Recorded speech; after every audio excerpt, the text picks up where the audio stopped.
इन माई counselling practice मैं हर दिन ये देखती हूँ, मेरे पास कई लोग आते हैं, विशेषकर महिलाएं, जो जीवन के गहरे आघातों से, टूटे हुए रिश्तों से और अनसुलझी हुई परिस्थितियों से जूझ रही होती हैं।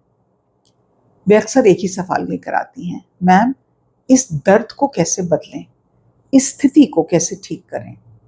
लेकिन आज मैं आपसे एक बहुत ही कड़वा और गहरा सच साझा करना चाहती हूँ।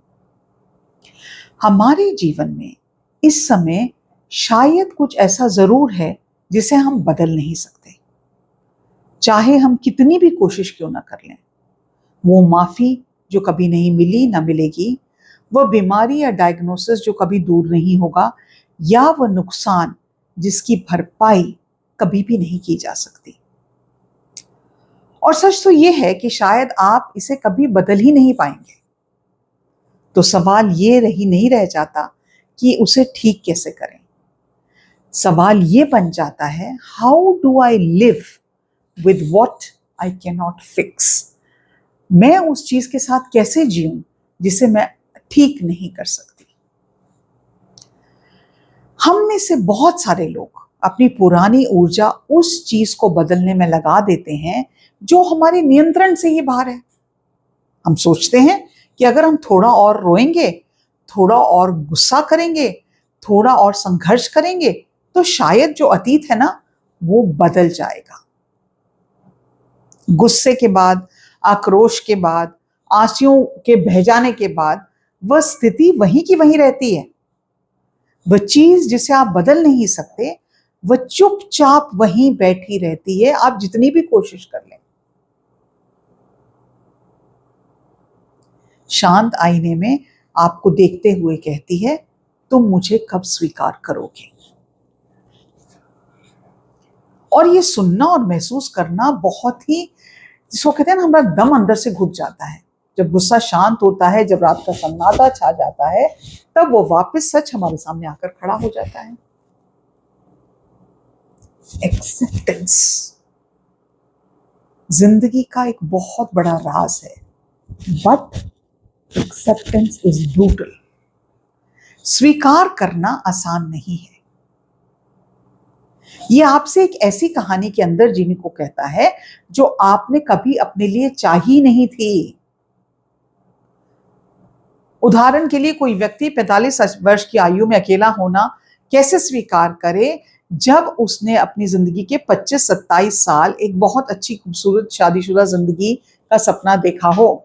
या कोई ऐसे शरीर को कैसे स्वीकार करे जो लगातार उस तरह से टूट रहा है, बीमार हो रहा है, जिसे समझने में डॉक्टर्स को संघर्ष लग रहा है। ये आसान नहीं है, क्योंकि ये कहीं ना कहीं आपके सपनों को तोड़ देता है। जब मैं अपने क्लाइंट से कहती हूँ कि आपको इस स्थिति को स्वीकार करना होगा, तो वो मुझसे कहते हैं कि मैम, ये तो हार मानने जैसा है। क्या हम परिस्थितियों के सामने घुटने तक टेक दें? मैं उनको बताती हूँ कि नहीं, ये हार मानना नहीं है।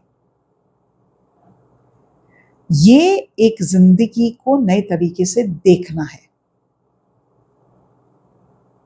क्योंकि कोई जिंदगी में चीज हमारी जब आती है ना, वो हमें कुछ सिखाने आती है। लेकिन कभी कभी उस सच्चाई को जब हम देखते हैं ना, तो हम, हाँ, क्योंकि वो सच्चाई हमको चाहिए नहीं थी, वो हमको अंदर से झुंझला के रख देती है। एक बहुत फेमस मनोचिकित्सक हैं, विक्टर फ्रैंकल, जिन्होंने हमारी जो पर्सनल जो यातनाएं हैं, उन्होंने कहा था, those who have a why to live can bear almost any how. यानी जिनके पास जीने की एक वजह होती है ना, वो लगभग किसी भी परिस्थिति को सहन कर सकते हैं। जो लोग अपने जीवन में एक गहरा अर्थ लेकर चलते हैं, एक मीनिंग लेकर चलते हैं, एक पर्पस लेकर चलते हैं, विशेष रूप से when they are on the road to self development, improvement, spiritual journey, वो मानसिक रूप से बहुत रिजिलियंट होते हैं। जब एक उद्देश्य का एक बहुत मजबूत भावना होती है ना, तो वो अपने आप को डिप्रेशन से भी बचाते हैं, अपने आप को मेंटल हेल्थ इश्यूज से भी बचाते हैं। जब आपके पास एक क्यों होता है तो आपका दिमाग दर्द के पार देखना शुरू कर देता है और आप समझते हैं कि ब्रह्मांड मेरे पीछे नहीं पड़ा है और मैं ब्रह्मांड में अकेली भी नहीं हूं। आप किसी ऐसी शक्ति का एक तरह से you feel that power with in your self कि जिंदगी में जो भी चीज आ रही है ना, मुझे कुछ सिखाने के लिए आ रही है। अगर दुख भी आ रहा है तो भी कुछ सिखाने के लिए आ रहा है, सुख आ रहा है तो भी सिखाने के लिए आ रहा है।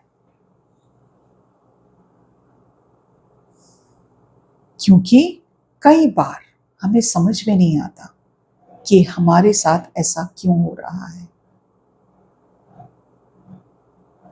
लेकिन जब हम अपने पे विश्वास करना सीखते हैं, जब हम अपने अंदर झांकना सीखते हैं, तो धीरे धीरे हमें शायद वो शक्ति बढ़ती है, अपने अंदर की ताकत पर भरोसा होता है और धीरे धीरे बदलाव आने लगता है। और ये बदलाव एक लहर की तरह आता है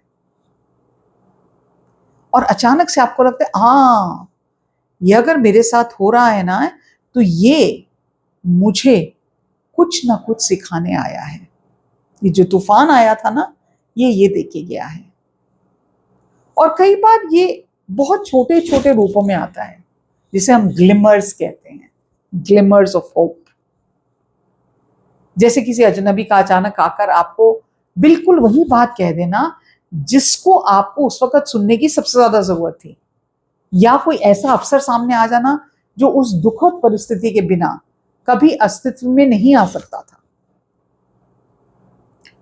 हम सब एक जर्नी पे हैं, एक यात्रा पे हैं और हम सब उस जर्नी के अलग अलग मोड़ पर, अलग अलग पड़ाव पर हैं। हम में से कुछ लोग अभी भी उस जीवन का शोक मना रहे हैं जो हमें लगता था कि हमें मिलेगा। हम उस खोए हुए भविष्य के लिए रो रहे हैं। और याद रखिए, वह शोक, वह दुख है, मान लिया है, लेकिन आप उससे कहीं ज्यादा बड़े हैं। आपका जीवन जो है वो बहुत सुंदर संभावनाओं से भरा हुआ है, हम उनको देखते ही नहीं है। हम कभी भी, आपने कभी देखा है, हम लोग अपने कल्चर में, हिंदुस्तानी कल्चर में, हम सफरिंग को कितना बढ़ावा देते हैं। वो माँ जो आंसू रो रही है, पिक्चरों में ऐसे ही डिपिक्ट होता है। लड़के हैं जो कहेंगे हमें रोना नहीं आता, हम रोएंगे नहीं, ये मर्दानी चीज नहीं है। हम अपनी इमोशंस को, हम अपनी जिंदगी जो हमें हर तरह का उतार चढ़ाव दिखाती है, उसको दबाने में और उससे ऊपर उभरने की कोशिश नहीं करते। हम अपनी सफरिंग को एंजॉय करते हैं। अगर आप अपनी सफरिंग को एंजॉय करेंगे तो आप आगे कैसे बढ़ेंगे? आप तो उसी में घुल के मर जाएंगे, आप रोते ही रह जाएंगे। हम मुस्कुराते कितना कम है, हम हंसते कितना कम है।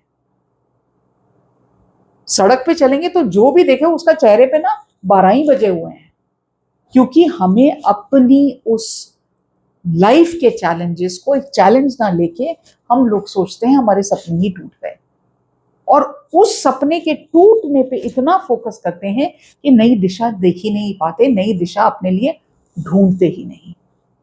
और जब हम अपने लिए नई दिशा नहीं ढूंढते तो हम अपने आसपास सिर्फ नेगेटिविटी क्रिएट करते हैं। बॉटम लाइन जिंदगी की एक ही है, चॉइस हमेशा आपकी है, डिसीजन हमेशा आपका है।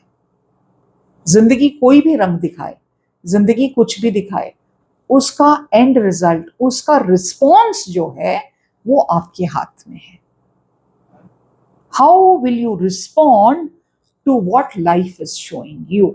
This is the question I have to answer for myself. You have to answer it for yourself कि जिंदगी मुझे जो भी दिखा रही है, इसके आगे क्या? अब ये तो उसने मुझे दिखा दिया, अब इसके आगे का रास्ता मुझे बनाना है। And the day you take responsibility for making that decision, that is the time and the place the tide turns. उस दिन नया रास्ता बनता है, उस दिन एक नई तलाश शुरू होती है। मैं उम्मीद रखती हूं कि इस वीडियो के अंदर जो मैं आपको समझाने का प्रयत्न कर रही हूं वो आपको अच्छी तरह से समझ में आएगा कि आपकी जिंदगी आपके उन टूटे सपनों से नहीं बनती। आपकी जिंदगी बनती है कि आप उन टूटे हुए सपनों से आगे किस दिशा में जाएंगे या आगे क्या नजारा क्रिएट करेंगे। आज के लिए इतना ही। नमस्कार।